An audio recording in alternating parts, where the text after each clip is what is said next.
अस्सलाम वालेकुम and welcome back to my channel. कैसे हैं आप सब? उम्मीद करती हूँ सब खैरियत से होंगे। अल्हम्दुलिल्लाह हम भी बिल्कुल ठीक ठाक हैं और फिट फाट हैं। यहाँ पे ये सामने जो आपको शर्ट नज़र आ रही है वटो वट शर्ट, ये मैंने निकाल के आज पहन लिया क्योंकि इस मौसम काफ़ी चेंज हो गया और अब तो मोटे कपड़े पहने ही नहीं जा रहे सर्दियों वाले।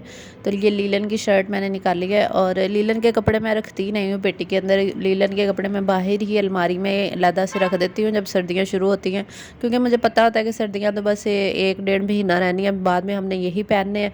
और सर्दियाँ स्टार्ट होते भी हमने यही पहनने होते हैं और सर्दियाँ जब ख़त्म होती है फिर भी हमने यही पहनने होते हैं और उसके बाद गर्मियों का सीज़न शुरू हो जाता है। तो इस वजह से मैं फिर अलमारी में ही रख देती हूँ और आज मैंने निकाल ली है और पहनना शुरू कर दिया। बल्कि काफ़ी दिन हो गए मैंने लीलन पहननी शुरू की हुई है। यहाँ पे हमारा ब्रेकफास्ट और आज मैंने 2 उबले अंडे, एक शामी कबाब और 1.5 ब्राउन ब्रेड का स्लाइस लिया था। ये नाश्ते की रूटीन थी जो मैंने आप लोगों के साथ शेयर कर दी। थोड़ी सी बना के नहीं दिखाया, बस वो बना दिखा दिया कि आज मैंने ये खाया है। और उसके बाद यहाँ पे मैं बनाने लगी हूँ। दोपहर का टाइम है क्योंकि ये व्लॉग जो है ये पूरे दिन का है, बल्कि 2 दिन का व्लॉग इकट्ठा आप लोगों के साथ शेयर करूँगी आज इंशाल्लाह। और मज़े मज़े की बातें भी करेंगे। व्लॉग को लाइक नहीं किया तो लाइक कर दें और चैनल पे नहीं हो तो सब्सक्राइब ज़रूर कीजिएगा। बेल आइकन भी ज़रूर प्रेस कर लीजिएगा, घंटी को दबा दें और ऑल नोटिफिकेशन पे भी क्लिक कर लें। और मेरी प्यारी बहनों, आप लोग इंस्टाग्राम पे भी मुझे फॉलो कर लिया करें, वहाँ मैं स्टोरीज़ वगैरह लगाती हूँ, बहुत इंटरेस्टिंग होती हैं। तो आप लोगों को यकीनन मज़ा आएगा। इसका लिंक जो है डिस्क्रिप्शन में, अगर आपका इंस्टाग्राम ID बना हुआ तो इंस्टाग्राम पर ज़रूर फॉलो कीजिएगा। तो यहाँ पर मैंने प्याज कट कर लिए हैं, आज कोफ्ते बनाने लगी हैं और कोफ्ते मैंने आप लोगों को सिखाने हैं डिफरेंट तरीके से। सबसे पहले 2 से 3 प्याज जो है वो मैंने ब्राउन होने के लिए रख दिए। यहाँ पे ये देख लें, ये पैकेट जो है इसमें सिर्फ 7-8 कोफ्ते हैं, क्योंकि मैं 2 बंदों के लिए बना रही होती हूँ सालन। तो 7-7 8-8 कोफ्तों के पैकेट्स बना के रखे हुए हैं, तो हमारे लिए काफ़ी होता है। बल्कि 2 दिन हमारा सालन जो है वो चल जाता है, तो इस वजह से मैं थोड़े ही बनाती हूँ। हमारी फैमिली छोटी है इस वजह से। प्याज को ब्राउन रखने के बाद मैं यहाँ पे सैलड कट करने लगी हूँ, क्योंकि मैंने आप लोगों से शेयर किया था कि आजकल हमने सैलड खाना शुरू किया हुआ। दोपहर में सब्जियों की प्लेट भर के खाते हैं हम तीनों, और अबिहा तो थोड़ी बहुत ही खाती है, लेकिन इसके बाबा बहुत शौक़ से खाते हैं और मैं भी, हम तीनों दोनों मिलके ही सारा सैलड जो है वो फिनिश कर देते हैं। और जितनी भी यहाँ पे ग्रीन वेजिटेबल्स होती हैं, मैं जैसा कि मैंने आप लोगों को हमेशा ही बताती रहती हूँ, जब भी वीडियो बनाती हूँ आप लोगों को इसके फ़ायदे बताती ही हूँ। तो ग्रीन जो वेजिटेबल्स होती है, पत्तों वाली जो सब्जियाँ जितनी भी हैं, इनके अंदर बहुत ज़्यादा आयरन, फाइबर, विटामिन्स पाए जाते हैं, तो इनका ज़रूर इस्तेमाल किया करें। कच्ची सब्जियाँ बहुत ही फ़ायदेमंद होती हैं। गाजर भी बहुत अच्छी है, अगर आप गाजर का जूस नहीं पी रहे तो सैलड में एटलीस्ट उसको ज़रूर यूज़ करें। तो यहाँ पे जो वेजिटेबल्स का मैं सैलड बनाऊँगी मैं आप लोगों के साथ शेयर करूँगी। आज आप लोगों को मैं फ़्रेश नहीं लग रही होंगी क्योंकि आज सुबह सुबह उठ के मैं वॉइस ओवर कर रही हूँ। दरअसल कल मुझे टाइम नहीं मिला। वैसे मेरी कोशिश होती है कि शाम के टाइम या दोपहर के टाइम वॉइस ओवर कर लिया करूँ, क्योंकि बंदा बहुत फ़्रेश होता है और सुबह सुबह उठ के फिर बंदा फ़्रेश नहीं इतना होता। तो लेकिन ये है कि कोशिश कर रही होती हूँ कि अच्छे तरीके से ही वॉइस ओवर करूँ ताकि आप लोग बोर ना हो। लेकिन मेरी प्यारी बहनें इतना प्यार देती हैं और वो यही कहती हैं कि हम लोग बोर नहीं होते और मेरा फुल व्लॉग देखते हैं। बहुत बहुत शुक्रिया आप लोगों का। तो यहाँ पे खीरा मैंने कट कर लिया, और ये जो हाफ़ खीरा ये कल का बचा हुआ पड़ा था, क्योंकि हाफ़ सब्जियां जो मैं कट करती हूँ बाकी मैं फिर एयर टाइट कंटेनर में डाल के फ्रिज में रख देती हूँ और अगले दिन फिर मैं वही वेजिटेबल्स जो होती हैं वो यूज़ कर लेती हूँ। यहाँ पे सलाद पत्ता जो था ना, ये थोड़ा थोड़ा ख़राब हो चुका था, वो मैं सेपरेट किए जा रही हूँ, क्योंकि ये सलाद पत्ते की मुद्दत जो है ना बहुत कम होती है, ये जल्दी ख़राब हो जाता है। तो इसलिए इसको जल्दी यूज़ कर लिया करें अगर आप लेके आते हैं, तो ये 1 या 2 दिन से ज़्यादा नहीं रह सकता, ये बहुत ज़्यादा नाजुक होता है अच्छा जी, यहाँ पे सलाद पत्ता भी रख लिया। और पालक है, पालक मैं ज़्यादा यूज़ करती हूँ। पालक में बहुत ज़्यादा आयरन होता है, तो अगर आप पालक यूज़ करते हैं तो आपको आयरन, कैल्शियम और ये जो टैबलेट्स होते हैं इन सब को सप्लीमेंट्स जो होते हैं इनको लेने की ज़रूरत नहीं पड़ेगी अगर आप रियल वाले सप्लीमेंट्स घर में ले रहे हैं। क्योंकि बहुत सारे लोग जो होते हैं वो घर में वेजिटेबल्स का यूज़ नहीं करते, खाते नहीं हैं कच्ची सब्जियां, तो फिर डॉक्टर उनको कैल्शियम की टैबलेट्स दे रहे होते हैं। जैसे कैल्शियम की ऑरेंज वाली अक्सर लोगों ने खाई होंगी, आप लोगों में से काफ़ी लोग खाते भी होंगे, यूज़ करते होंगे। कैल्शियम की जो होती हैं ऑरेंज वाली, विटामिन C की कुछ टैबलेट्स होती हैं वो भी डॉक्टर देते हैं, क्योंकि हम लोग वेजिटेबल्स नहीं खाते, यही रीज़न होती है हमें विटामिन की टैबलेट्स देने की। लेकिन अगर आप घर में रियल वाला सोर्स ऑफ विटामिन ले रहे हैं तो फिर आपको वो टैबलेट्स लेने की ज़रूरत ही नहीं है। सप्लीमेंट्स से वैसे ही नहीं लेने चाहिए, सेहत के लिए इतने ख़ास नहीं होते हैं, लेकिन वो ज़रूरी भी बहुत ज़्यादा होते हैं। अगर आप वेजिटेबल्स में बिल्कुल नहीं ले रहे तो फिर आप वो टैबलेट्स यूज़ कर लेनी चाहिए आपको। जो कैल्शियम और विटामिन्स की टैबलेट्स होती हैं, विटामिन सी होता है जो आप लोगों की इम्यूनिटी बूस्ट करता है। लेकिन अगर आपकी इम्यूनिटी वीक है तो फिर आप बहुत ज़्यादा बीमार रहते हैं, आपको वीकनेस रहती है, आपको फ्लू रहता है और सर दर्द रहता है। इम्यूनिटी लो होने की वजह से आप जल्दी बीमार हो जाते हैं, फ़ीवर हो जाता है। तो अपनी इम्यूनिटी जो है ना उसको बूस्ट करें। इम्यूनिटी कैसे बूस्ट होगी? जब आप वेजिटेबल्स और फ्रूट्स का यूज़ करेंगे, विटामिन सी लेंगे जो कि ऑरेंज के अंदर होता है। इसके अलावा ये कैरेट्स खाएँ, खीरे खाएँ, फल खाएँ, सब्जियाँ खाएँ। इनका ज़्यादा यूज़ करेंगे तो आपकी इम्यूनिटी जो है वो बूस्ट होगी, जिसकी वजह से आप जल्दी बीमार नहीं होंगे, मज़बूत होंगे, ब्रेव बनेंगे। अबिया को मैं ऐसे कहती हूँ, अबिया आपने ब्रेव बनना है ना तो वेजिटेबल्स खाओ। मैं उसको ऐसे कह कह के ना सब्जियाँ खिलाती हूँ। फल तो वो वैसे ही माशाल्लाह शौक़ से खा लेती है, लेकिन सब्जियों के लिए थोड़ा भागती है। तो मैं उसको यही कहती हूँ कि आपने ब्रेव बनना है ना, ब्रेव गर्ल बन जाओगी। फिर वेजिटेबल्स खा लो, या फिर आप स्ट्रॉन्ग कैसे बनोगे अगर वेजिटेबल्स नहीं खाओगी? बस ऐसे कह कह के मैं उसको खिलाती हूँ थोड़ी बहुत। बच्चों को मैं इसलिए सजेस्ट करती हूँ कि आप लोग खिलाया करें, ताकि बच्चे जो है वो बड़े होके भी सब्जियाँ खाएं। नहीं तो अगर हम शुरू से नहीं लगाएंगे तो फिर बच्चे बड़े होके भी नहीं खाएंगे। बहुत सारी मेरी बहनें कहती हैं कि हमारे बच्चे वेजिटेबल्स के पास नहीं आते, वो तो बिल्कुल नहीं खाते। तो इसकी रीज़न पता क्या होती है? इसकी रीज़न हमारी ही गलती होती है। हम बचपन में नहीं बच्चों को सब्जियों पर लगाते। उसकी वजह यह है कि जब बच्चा बिल्कुल छोटा होता है, जैसे 5-6 महीने का होता है, तभी आप उसको टेस्ट करवाना शुरू कर दिया करें सब्जियां वगैरह, फल खिलाया करें। जैसा कि मैं अपनी वीडियोस में बहुत ज़्यादा आप लोगों को बताती रहती हूँ कि छोटे बच्चों को आप फल सब्जियां कैसे खिला सकते हैं। मैं आप लोगों को तरीके बताए हुए हैं। चलिए थोड़े बहुत फिर बता देती हूँ, ताकि मेरी जो बहनें जिनके छोटे बच्चे हैं अगर वो सुन रही हैं तो वो इससे फ़ायदा उठा सकें।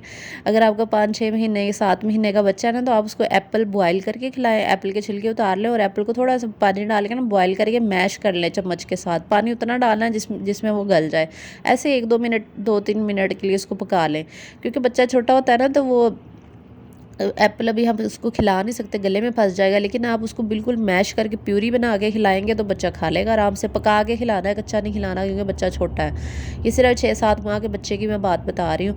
केला मैश करके खिला लें। इसके अलावा वाटरमेलन मैश करके वो खिला सकते हैं, वो उसका जूस पिला सकते हैं आप उसको। फिर इसके अलावा ये सब्जियां जो है ये आप उस बच्चे को खिला सकते हैं बॉयल करके मैश करके। जितनी भी सब्जियां बॉयल मैश करके खिलाएं। मटर बॉयल करके मैश करके खिला दें बच्चे को, 7-8 माह के बच्चा खा लेगा। चावल बॉयल करके मैश करके खिला दें। फिर चुकंदर खिला दें आप, और ये जो होता है शलजम खिला दें बॉयल करके मैश करके। ये पेठा कद्दू जो होता है वो बॉयल करके मैश करके खिलाएं। जितनी भी सब्जियां आप बच्चों को खिला सकते हैं, और यही वो टाइम होता है जब आपने बच्चों को अब सब्जियों में लगाना है। अगर इस टाइम पे आपने बच्चों को सब्जियों पे नहीं लगाया तो आपके बच्चे पूरी ज़िंदगी सब्जियों पे नहीं लगेंगे और नहीं खाएंगे, क्योंकि बचपन में जब उनको टेस्ट लग जाता है ना तो वो खाना शुरू हो जाता है। बड़े होकर भी वो शौक़ से खाएंगे। तो हम बचपन में उनको खिलाते ही नहीं हैं, क्योंकि हमें अवेयरनेस नहीं है। बहुत सारी औरतों को पता ही नहीं है इन चीज़ों का, कि ये 7-8 माह के बच्चे को हमने कैसे वेजिटेबल्स और फ्रूट्स खिलाने हैं, पता ही नहीं होता। मैं बाकी लोगों की क्या बात करनी, मुझे खुद नहीं पता था। बिहा जब छोटी थी तो मैंने उस पर इतना ध्यान नहीं दिया। मैंने उसको इतनी सब्जियां फ्रूट्स तो खिलाती थी, लेकिन वेजिटेबल्स मैंने उसको बॉयल करके नहीं खिलाई, बहुत कम खिलाई हैं। आलू मटर वगैरह बस खिलाया है, बाकी सब्जियां मैंने उसको खुद नहीं खिलाई। तो आप लोगों को क्या कहना। लेकिन यह कि अवेयरनेस फिर टाइम के साथ साथ जाके इंसान को आती है। तो अब मैं सोचती हूँ कि काश मैं उसको खिलाती। लेकिन ये है कि माशाल्लाह से खा लेती है, वो सारा कुछ खा लेती है। इतनी टेंशन नहीं है मुझे। तो फल भी खिलाया करें आप बच्चों को, ताकि बच्चे फलों पे भी लग जाएं। अच्छा जी, बात तो मैं याद ही नहीं रहा। तो यहाँ पे मैंने ग्राइंड कर लिए थे प्याज ब्राउन करने के बाद, और बीच में टमाटर भी डाल के मैंने उनको ग्राइंड कर लिया था। और टमाटर और प्याज थोड़े ज़्यादा लें अगर आप ज़्यादा बना रहे हैं। तो यहाँ पर बिल्कुल मिक्स करके आपने लेने। और ये सैलड की ड्रेसिंग भी यहाँ पर मैंने तैयार कर ली है। सैलड के अंदर मैंने डाला था यहाँ पर इमली की चटनी, थोड़ा सा चाट मसाला और एक लेमन। इससे इतना मज़ेदार सैलड बनता है कि आप इंजॉय करके खाएंगे। जो लोग सब्जियां खाने से उनको लगता है ना कि मज़े की नहीं लगेंगे, तो वो ये मेरे वाला तरीका करें। एक लीमन छोड़ें, चाट मसाला डालें, और इसके अलावा इमली की चटनी जो मैंने आपको बनानी सिखाई हुई है पिछले व्लॉग में, तो आप इमली की चटनी के 1-2 चम्मच डालें और उसको मिक्स करके आप सैलड खाएंगे ना, आपको इतना मज़े का लगेगा ना, यकीन करें। आप ये मेरी टिप ज़रूर आजमाना, फिर आपने बताना कि वाकई आपको मज़े का लगा था। सब्जियां मैंने जो यूज़ किया मैंने आपको बता दी थी। शलजम, बंद गोभी, गाजर और चुकंदर, सलाद पत्ता, पालक, इस तरह जितनी भी कच्ची सब्जियां जो हम खा सकते हैं ना मैं सारी डाल लेती हूँ। तो वो सैलड बहुत ही टेस्टी बना था, तो आप लोग ज़रूर ट्राई करना। अच्छा, यहाँ पे जो मैंने कल आप लोगों को चटनी बनानी सिखाई थी, तो यहाँ पे उसके आइस क्यूब्स मैंने निकाल के तो ज़िप-लॉक बैग में डाल लिए। ये बहुत आसान रहते हैं। कुछ बहनें कहती है कि जो फ्रेश चटनी होती है उसका अपना ही मज़ा, ये बात तो वाकई अच्छी है कि उस फ्रेश चटनी का अपना ही मज़ा है। लेकिन ये है कि टाइम सेविंग के लिए मैं ये बता देती हूँ कि हम इस तरह कर लेते हैं, क्योंकि रोज़ाना चटनी बनाने का टाइम नहीं हमें मिलता, काम भी तो इतने ज़्यादा होते हैं। तो ये आसान तरीका, आइस क्यूब निकाला और दही में डाल लिया फ़ौरन। यहाँ पे मसाला भी भुन रहा है काफ़ी ज़्यादा, मैंने उसको भून लिया अच्छे तरीके से। भूनना तब तक ऑयल नहीं छूट जाता। तो इसके अंदर मैंने जो इंग्रेडिएंट्स डाले थे वो मैंने आप लोगों को बताए नहीं। इसमें मैंने डाली थी कुटी हुई लाल मिर्च, पीसी हुई लाल मिर्च, नमक, ज़ीरा पाउडर, धनिया पाउडर, गरम मसाला पाउडर, हल्दी, और ये सब कुछ मैंने हाफ टी स्पून ऐड किया। और अपने उसके बाद इसमें कोफ्ते डाल देने। ये कोफ्ते फ्रोज़न कोफ्ते हैं और मैंने 1 घंटा पहले निकाल के फ्रिज से रख दिए थे, और इनको कोई फ्राई नहीं मैंने किया, क्योंकि मैंने आप लोगों को कहा था कि मैं डिफरेंट तरीके से आज आप लोगों को बनाने सिखाऊंगी। तो डिफरेंट तरीका यही है, मसाले को भून लेना अच्छे तरीके से, 15-20 मिनट लगा के भूनना। अगर आपका मसाला कच्चा रह गया ना तो आपके कोफ्ते खाने के लायक नहीं होंगे। इतनी मेहनत आपने ज़ाया नहीं करनी, मसाले को बहुत भूनना है जब तक ऑयल नहीं छूटेगा। फिर उसके बाद कोफ्ते डालने के बाद आपने उसको स्टेयर फ्राई करना है। सिर्फ 5 से 10 मिनट के लिए आप फ्राई करेंगे, जब तक इनकी रंगत नहीं बदल जाती। जब इनका रंग बदल जाएगा ना, ये देखिए वाइट वाइट होना शुरू हो गया, इसका मतलब ये पक चुके हैं। जब रंग बदल जाएगा फिर आप इसमें पानी ऐड कर दें। ये देख ले वाइट वाइट आपको नज़र आ रहे होंगे, इसका मतलब ये कुक हो गए हैं। मसाले में ही कुक करना है। और फिर पानी डाल के मैंने अपनी पसंद की ग्रेवी बना ली थी, बस जितनी आप बनाना चाहें बना लें। उसके बाद मैंने 2 अंडे इसमें ऐड कर दिए। आप ज़्यादा डालें कम डालें आपकी मर्ज़ी है। और आलू के साथ ना इसका टेस्ट बहुत ख़राब सा आता है, फजूल टेस्ट आता है, तो मैं आलू नहीं डालती, मैं ऐसे ही बनाती हूँ, बहुत ही अच्छे बनते हैं। इस रेसिपी को ना आप ज़रूर ट्राई करना और आपको वाकई बहुत पसंद आएगी। मेरे तरीके से ट्राई करना जैसे आज मैंने आप लोगों को बताया। तो अगर तो आपको प्रॉपर रेसिपी चाहिए होती है कि चीज़ कैसे बनाई है इंग्रेडिएंट्स के साथ, तो फिर आप कुकिंग चैनल से देखा करें, क्योंकि व्लॉगिंग चैनल पे आपको पता है व्लॉग्स होते हैं, और व्लॉग्स में तो बस ओवरव्यू ही होता है। एक एक चीज़ तो बतानी मुश्किल होती है, क्योंकि व्लॉग्स का मतलब होता है कि पूरी रूटीन आप जो जो घर के काम काज कर रहे होते हैं वो दिखाना। तो मेरा मकसद यही होता है कि आप लोगों को सारी चीज़ें बताऊं भी, दिखाऊं भी। और लेकिन मेरा कुकिंग चैनल लैदा से भी है, जो कि जिसका लिंक डिस्क्रिप्शन में, आप उसको भी विज़िट कीजिएगा। इसके अलावा भाभी का चैनल और मेरी सिस्टर का चैनल, उसका लिंक भी डिस्क्रिप्शन में है, उनको भी ज़रूर विज़िट कीजिएगा। किचन फूड लवर्स और अस्मा रानी व्लॉग्स, इसको इन दोनों चैनल्स को आपने ज़रूर विज़िट करना है। वो भी बहुत अच्छी अच्छी वीडियोज़ बनाती हैं। मेरी सिस्टर जो है वो व्लॉगिंग करती है, और भाभी जो है वो खाने बनाती हैं बहुत मज़े मज़े के। तो आप लोग ज़रूर विज़िट कीजिएगा, आपको ज़रूर पसंद आएगा। तो यहाँ पे हम लोग करने लगे हैं लंच, और मैंने तो जो सैलड आप लोगों को दिखाया था वो खाया था दोपहर में हम दोनों ने। फिर उसके बाद आज मैंने रोटी खानी थी, क्योंकि रोटी खाए हुए मुझे एक दिन पूरा गुजर गया था। एक दिन छोड़ के मैं एक रोटी खा रही हूँ आजकल। इसका मतलब ये नहीं कि मैं बाकी सारा दिन भूखा रह रही हूँ बाकी डिफरेंट चीज़ें खा रही हूँ जो मैं आप लोगों के साथ शेयर कर देती हूँ। जैसे ब्राउन ब्रेड का स्लाइस ले लिया, या फिर दही भल्ले खा लिए, चना चाट खा ली, इस तरह की चीज़ें खा लेती हूँ। और रोटी एक दिन छोड़ के एक खा रही हूँ, या फिर डेली हाफ़ रोटी खा लेती हूँ। आजकल यही रूटीन है मेरी। और मेरी कुछ बहनों ने पूछा था कि आप ही हमारे साथ डाइट प्लान शेयर करें, तो मैंने ऑलरेडी शेयर किया हुआ है पिछली वीडियोस में, आप लोग जाके देखिएगा। डाइट प्लान मैंने टाइटल में भी लिखा हुआ है, और उसमें पूरे दिन की रूटीन शेयर की हुई है कि डाइट के साथ आप क्या ले सकते हैं, तो आप लोग वहाँ से देख लीजिए। तो यहाँ पे मशीन लगाई थी और कपड़े वगैरह जो है वो मैं तय करके रख रही हूँ। और ये जो कपड़े नज़र आ रहे हैं ये भी यहाँ के मैंने न्यू स्टिच करवाए थे, तो मैंने इसके बारे में वीडियो भी बनाई थी। तो मैं इंशाल्लाह इसी वीडियो के अंदर आप लोगों को, शायद इसी वीडियो में शायद दिखाऊंगी कौन कौन से कपड़े स्टिच करवाए थे। और क्योंकि सर्दियाँ ख़त्म हो गई हैं, तो अब लीलन और कॉटन वगैरह पहनने का मौसम है, तो इसके मैंने स्टिच करवाए थे कुछ कपड़े। 5-6 सूट जब खानेवाल गई तो खानेवाल से ही अभी आगे छोटी जो फूफो हैं उन्होंने सिलाई करके दिए थे। बहुत ही प्यारे स्टिच करती हैं वो, तो इसके बहुत रीज़नेबल बन गए थे, सस्ते ही थे, क्योंकि खानेवाल में तो वैसे भी कपड़ा इतना महंगा नहीं मिलता, आराम से ही बन जाते हैं। तो बहुत रीज़नेबल प्राइस में मुझे कपड़ा भी मिल गया, और सिलाई भी बहुत अच्छे तरीके से हो गई थी। मेरी एक बहन ने कमेंट किया था कि मैं सऊदी अरेबिया में पार्क में बैठ के आपका आपकी वीडियो एंजॉय कर रही हूँ। बहुत बहुत शुक्रिया सॉरी, गला नहीं ठीक मेरा, सुबह सुबह का टाइम है ना, फ्रेश नहीं हूँ। खुरम शहजाद से मेरी बहन ने कमेंट किया था कि आप ही मैंने केक बनाया था लेकिन एक हार्ड हो गया था और दूसरा ठीक बन गया था। जी बहुत बहुत शुक्रिया। और मैंने आपको कहा था कि आपने ही शायद मुझे बहुत सारे कमेंट्स में कहा था कि आप ही सिंपल ओवन में केक कैसे बनाएं और सॉरी पिज़्ज़ा कैसे बनाएं, तो आपका यही आंसर है कि सिंपल ओवन में केक पिज़्ज़ा नहीं बनता। इसके लिए बेकिंग का ओवन चाहिए। केक बन जाता लेकिन पिज़्ज़ा नहीं बनता। तो ये अभी है ड्रेसेस है जो आप लोगों के सामने नज़र आ रहे हैं, ये देख लें। ये जो मैंने स्टिच करवाए थे, पिंक कलर की फ़्रॉक है ये, और एक ये फ़िरोज़ी कलर की फ़्रॉक है। ये सारी बहुत खूबसूरत ड्रेस हैं। और ये जो शर्ट है ये रेडीमेड है। तो मैंने कहा जो जो लिए हैं आप लोगों को दिखा दूँ। और ये भी बहुत खूबसूरत ड्रेस है, इसका ग्रीन और ये ब्राउन कलर इसकी डिज़ाइनिंग है। और एक ये शर्ट है, ये रेडीमेड है ये वाली शर्ट भी। और इसके अलावा एक ये है, ये भी रेडीमेड शर्ट है। 3 रेडीमेड शर्ट्स हैं इसकी, ये भी रेडीमेड शर्ट है। जो जो लिए हैं बस वही दिखा रही हूँ आप लोगों को, बाकी हैंडमेड स्टिचिंग है। तो बस यही थे इसके कपड़े। और आज मैं बनाने लगी हूँ, ये नेक्स्ट डे का व्लॉग है जो मैंने कपड़ों से लेके अभी तक आप लोगों के साथ शेयर कर रही हूँ ना। ये पिछला व्लॉग ख़त्म हो गया था कोफ्ते खाने के बाद फिर ये अगले दिन का व्लॉग है। और अगले दिन मैंने मशीन वगैरह लगाई थी, जो मैंने कपड़े वगैरह तय किए हैं। फिर उसके बाद मैंने बनाया था यहाँ पे पुलाव। और इसकी रेसिपी तो वैसे मैं काफ़ी बार आप लोगों के साथ शेयर कर चुकी हूँ, लेकिन फिर शेयर कर देती हूँ। बहुत आसान है। सबसे पहले प्याज को हम ब्राउन कर लेंगे। और मेरी एक सिस्टर ने पूछा था कि आप भी कौन सा सॉफ्टवेयर यूज़ करती हैं एडिटिंग के लिए, तो मैं बहुत दफ़ा बता चुकी हूँ, इन शॉर्ट यूज़ करती हूँ, INSHOT, इन शॉर्ट। तो आप प्ले स्टोर से जाके उसको इंस्टॉल करके यूज़ कर सकते हैं। इसके अलावा मुझे 1-2 कमेंट्स आए थे कि आपकी वीडियो की आवाज़ नहीं आ रही। कल मुझे कमेंट आया था, महानूर आवाज़ आ रही थी, दरअसल प्रोसेसिंग हो रही होती है ना, थोड़ा टाइम लग जाता है, तो थोड़ा वेट कर लिया करें, इस वजह से नहीं आ रही थी।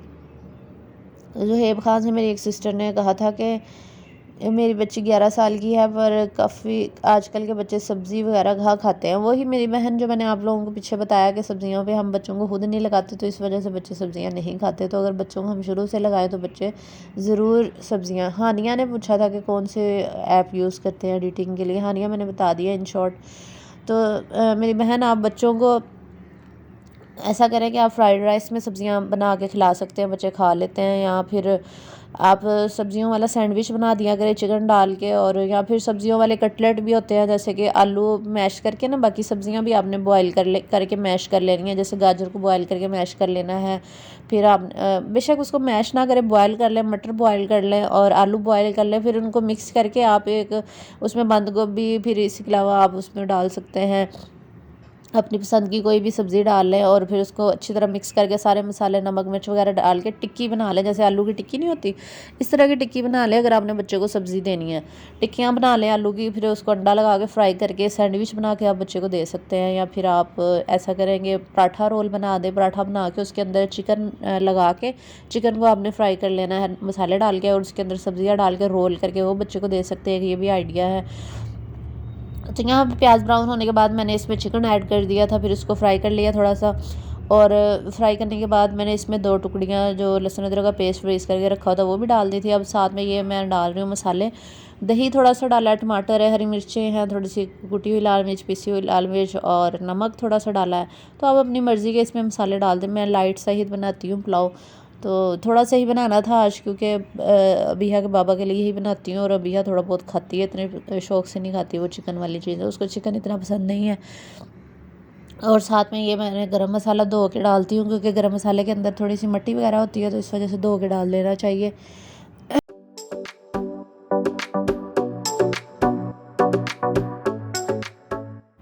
फिर इसके अलावा आप बच्चों को आलू का पराठा बना के दे सकते हैं, पालक आलू का पराठा बना दिया करें। फिर अगर आपकी बच्ची बड़ी है और फिर डिफरेंट कुछ करके देंगे तो वो शौक़ से खाएगी। आप पास्ता बना दिया करें सब्जियां डाल के, चिकन डाल के, स्पैगेटी बना दें, मैकरोनी बना दिया करें कभी कभी, डेली की बात नहीं कर रही हूँ, कभी कभी बना दिया करें। फिर इसके अलावा सब्ज़ी जो वो पसंद करती है, जैसे अगर वो उसको चिकन पसंद है तो आप चिकन के अंदर सब्ज़ी डाल के पका लें, या बीफ अगर पसंद है तो बीफ के अंदर वेजिटेबल्स डाल के पकाएं। इतनी मज़ेदार सब्ज़ी बनती है, बच्चे शौक़ से खाएंगे। खाली सब्ज़ी बच्चे नहीं खाते, अगर तो आपके बच्चे चिकन लवर हैं या फिर बीफ लवर हैं तो वो सब्जियों के अंदर आप डाल के उनको खिला सकते हैं। यहाँ पे पानी बॉयल हो गया था, मैंने 1 प्याली ही बस चावल बनाए थे। अब मैं इसके अंदर चावल ऐड कर दूँगी और फिर इसको पका लूँगी। और आज जो मैंने लंच करना था वो ये था कि सिर्फ दही बड़े बनाए थे और कुछ भी नहीं मैंने बनाया था, और वो मैंने आप लोगों के साथ शेयर नहीं किया। ऑलरेडी इतनी दफ़ा तो मैंने आप लोगों के साथ शेयर किया हुआ है कि कैसे जो है वो मैं बल्ले बनाती हूँ। सिंपल बल्ले मैंने फ्रीज़ करके रखे हुए हैं, वही निकाल के 3 से 4 अदद उनको गर्म पानी में भिगो देती हूँ 15-20 मिनट के लिए, या फिर माइक्रोवेव कर लें, फ़ौरन ही वो बन जाते हैं। फिर उनका पानी निचोड़ के उसके अंदर दही ऐड कर देती हूँ और इमली की चटनी थोड़ी सी डाल देती हूँ, ग्रीन चटनी डाल देती हूँ। बस यही होता है मेरा बल्ले। क्योंकि मैं बल्लों के अंदर सब्ज़ियाँ इसलिए नहीं डालती क्योंकि सब्ज़ियों का बाउल जो है वो हम ऑलरेडी पहले ही खा लेते हैं, और खाने के साथ भी मैं सब्ज़ियाँ जो है वो नहीं रखती काट के। सलाद वगैरह नहीं खाते हैं हम लोग जब से ये बाउल खाना शुरू किया है, क्योंकि ऑलरेडी वेजिटेबल्स खाएंगे तो फिर खाने के साथ रखने की ज़रूरत नहीं होती, मैं इसलिए नहीं रखती। तो यहाँ पे चावलों को मैंने रख दिया दम पे, और फिर इसको सर्व कर लेंगे। तो बहुत ही मज़ेदार सा पुलाव हमारा आज का रेडी हुआ था। तो इसको भी मैं दम पे रखूँगी, अभी तो पानी इसका खुश्क हुआ है। तो अगर तो आप नए चावल यूज़ कर रहे हैं तो फिर आप पानी कम डालें, अगर तो पुराने चावल यूज़ कर रहे हैं तो फिर बराबर का ही पानी ऐड कर लिया करें। लेकिन अगर भी फिर भी आपके चावल सही नहीं बनते, पानी रह जाता है या फिर वो पतले पतले रह जाते हैं, तो फिर आप पानी कम डाल लिया करें। जैसे 1 गिलास चावल लिए हैं आपने, तो आप उसमें 2 गिलास से कम पानी डालें, फिर आपके ज़बरदस्त बनेगा। तो ये देख लें ज़बरदस्त यहाँ पे चावल रेडी हो चुके, क्योंकि हम लोग पुराने चावल यूज़ करते हैं, नए नहीं यूज़ करते, तो इसलिए माशाल्लाह से हमारे राइस बहुत ही प्यारे बनते हैं। ये देख लें आपके सामने, ये बहुत अच्छे बने थे। और अगर नए यूज़ कर रहे हैं फिर नए में तो बिल्कुल कम ही पानी डालें। 1 गिलास चावल है ना, तो पानी भी 1 ही गिलास डाल लें, बल्कि उससे भी कम, और दम पे लगा दें तो फिर आपके अच्छे बन। अच्छा जी, आज मैंने आप लोगों के साथ एक बहुत ही मज़े की चीज़ शेयर करनी है। वो ये है कि अगर आपके घर में छोटे बच्चे हैं, अगर आपके घर में छोटे बच्चे हैं और आपके घर में बिजली के बोर्ड जो होते हैं वो छोटे छोटे नीचे ही लगे हुए हैं, तो बच्चे हाथ वगैरह लगा देते हैं, फिंगर डाल देते हैं। छोटे बच्चे 2-3 साल के जो होते हैं, तो उसको बंद करने का तरीका आज आप लोगों के साथ शेयर करूँगी। यहाँ पे मैंने वाइप्स का जो कवर होता है ना, ऊपर ढक्कन जो होता है, वाइप्स जो बच्चों के लिए आप लोग यूज़ करते हैं, छोटे बच्चों के लिए, तो वो कवर जो है ना वो फेंका ना करें, उसको रख लिया करें। फिर डबल साइडेड टेप लेकर ना आपने उसको इस तरह से लगा लेनी है, डबल साइडेड टेप चारों साइड्स पे। फिर आप उस बोर्ड के ऊपर आपने इसको चिपका देना। जितने भी बोर्ड आपके घर में है ना, सब पे ये तरीका आप लोग आजमाएंगे ना, तो आपके बच्चे जो है वो इससे महफूज रहेंगे बिजली से। क्योंकि करंट लगने का ख़तरा होता है, अक्सर बच्चे बटन ऑन करके तो फिंगर अपनी डाल देते हैं स्विच के अंदर, तो बहुत डेंजरस चीज़ है। तो अभी मैं आपको लगा के दिखाऊंगी, इस तरीके से आप अपने घर में जो है वो लगा लिया करें। तो यहाँ पे टेप जो है वो मैंने डबल साइडेड यूज़ की थी, नीचे की तरफ हमने लगा लिया, फिर ऊपर से टेप को हम उतार के तो यहाँ पे बिजली का जो बोर्ड है यहाँ पे लगा देंगे। यहाँ पे हमारी एलसीडी लगी हुई है और स्विच लगा हुआ है। तो यहाँ पे जो अब्दुल अहद है ना, ये इसके अंदर अपनी फिंगर कभी कभी डालने की कोशिश करता है, या फिर स्विच को ऑन ऑफ करता रहता है, तो उसकी वजह से हम लोग ये लगा रहे हैं। और ये उसकी मम्मा ने ही दिया था ये वाइप्स का ढक्कन, और उन्होंने कहा था कि ये हर जगह लगा दें, क्योंकि अब्दुल अहद ऊपर आके खेलता रहता है बिहा के साथ, तो दोनों बच्चे जो हैं वो फिर इससे सेफ़ रहेंगे। अबिहा तो वैसे बड़ी हो गई है, देख लें अभी भी हाथ लगा रहा है ये बच्चा। तो इस तरीके से आपने लगा देना है, ये देखें इस तरीके से लगा के तो आप इसको बंद कर दें, तो बच्चे हाथ नहीं लगाएंगे। अगर तो आपने ये स्विच बोर्ड यूज़ नहीं करना, फिर तो ये बिल्कुल सेफ़ रहेगा। लेकिन अगर आपने स्विच भी यूज़ करना है तो आप लगा के इसमें स्विच भी लगा सकते हैं, और बाद में आप इस तरीके से बंद कर दें। ये देख लें अभी भी हाथ लगा रहा है इसको ये गंदा बच्चा। तो यहाँ पे फिर स्विच अगर आपने उतारना है तो स्विच उतार दें, जब आपने बोर्ड यूज़ करना है तब स्विच लगा लें, तो बाद में उसको बंद कर दें, तो फिर बच्चे इससे महफूज रहेंगे। हमारे घर में 3-4 जगहों पे ऐसे बना हुआ था, तो मैंने सब के ऊपर ही ये एक्सपेरिमेंट जो है वो कर लिया इसलिए किया था कि ये हाथ ना लगाए उसके ऊपर स्विच में, क्योंकि अभी छोटा बच्चा है ना, ये क्यूटी क्यूटी सा है ये माशाल्लाह, ऊपर खेलता रहता है बिया के साथ। बिया का भी बड़ा दिल लगा रहता है, दोनों बहन भाई खेलते हैं। अच्छा जी, तो ये आज का था छोटा सा व्लॉग जो मैंने आप लोगों के साथ शेयर किया है। उम्मीद करती हूँ आपको पसंद आया होगा। अगर आपको व्लॉग अच्छा लगा तो वीडियो को ज़रूर लाइक कीजिएगा, चैनल पे न्यू है तो सब्सक्राइब ज़रूर कीजिएगा, और बेल आइकन भी प्रेस कीजिएगा। इंशाल्लाह नेक्स्ट व्लॉग के साथ आप लोगों के साथ मुलाकात होगी। अल्लाह हाफिज़। अबिहा की वीडियो देख लीजिए टिकटॉक वाली। मेरी मासूमियत पर मत जाना मुर्शद, मैं थप्पड़ मार के भाग जाती हूँ।